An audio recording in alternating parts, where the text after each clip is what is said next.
Hi everyone, it's Second Nerds. We're here with Hulk today, and we're going to talk about Alien Isolation, which is the game we had hands on today. So we're pretty excited. The game looks really amazing. I was like playing it and enjoying it, and man, was it good on the setting and all the visuals and all the graphics you guys made for it, all the imitation. And there's this way you have to survive. So talk us, please tell us a little bit more about the game. Alien Isolation is very much the alien game that we've always wanted to play. A game which goes back to the roots of the series, back to that Ridley Scott Haunted House in Space, where just one alien could be a really meaningful and really intense encounter for the player.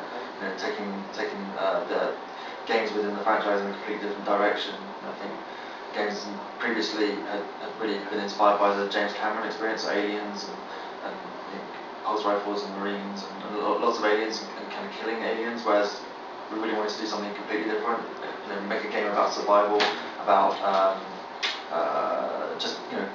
confronting that for the first time that original alien, which is terrifying, enormous, and offering a completely different experience to the player. And you guys did a terrific job about the setting, like making it feel like you were in the first movie, because it's more about like people surviving. And actually in the game you have like no weapons. Well, you have a couple, but it's not the main part about killing the alien. You have to survive it.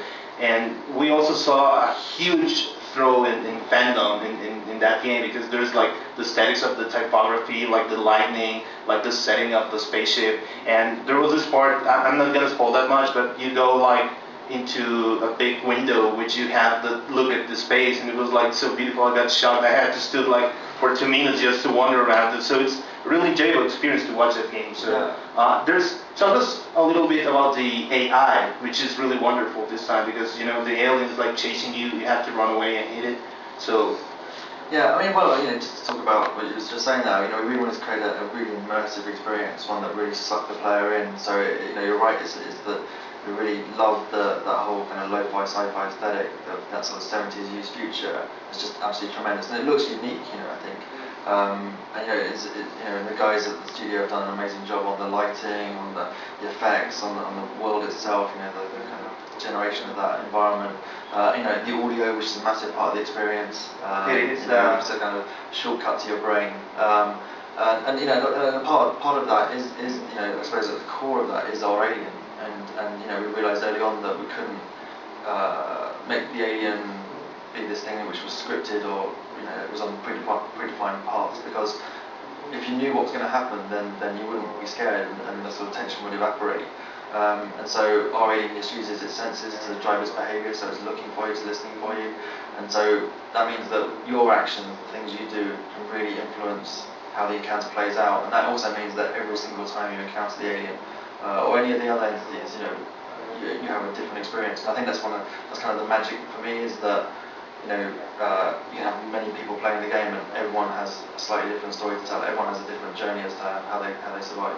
Yeah, what it's clear is that the game has like certain objectives you have to travel through the level, but also between that objective, many things happen at random, because the alien, like he said, it's like attacking you sometimes, or sometimes you run, and you have to do a certain strategy every time that you face the alien. It doesn't work at the same time. You have to die many times to able to experience that, but it's really amazing what you guys did at Creative Design. For every encounter we give you a number of options as to how you can approach the situation. You can evade, you can try and sort of be really stealthy and remain hidden, make sure nothing sees you. We give you some devices to help you do that. You can distract, you can try and there are tools and devices you can throw into the world that will attract the attention of the alien or the other human survivors if they're aggressive. Or you can, there is a limited amount of weaponry in the game, and you can, play kind of like almost aggressively. You can confront the situation. However, that's massively risky, and extremely dangerous, and could make the situation worse. But at any given moment, maybe that might be the best option. And I think that's exactly what we want to put those questions into the players. It's about player choice. We want the player to moment try and make the best decision as to how to survive. And you guys did an amazing job at that. I mean, I was feeling tense all the game. Like, I don't know. I mean, the humans were attacking me, the alien was attacking me. I felt no safe.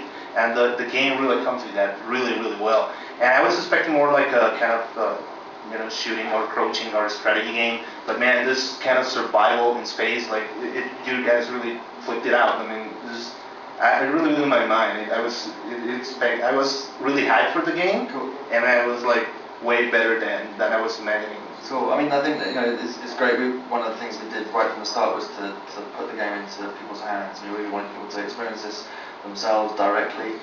We can talk about it a lot, but actually, and we love doing so. But I think for you to have that experience yourself directly is really powerful, the response we've had to that has been absolutely fantastic. And like I said, it's just really magical that everyone has a slightly different story, everyone has a slightly different sequence of events, we have this really strong experience at certain moments, but what happens in between is really dynamic, it's really organic, and is down to the player.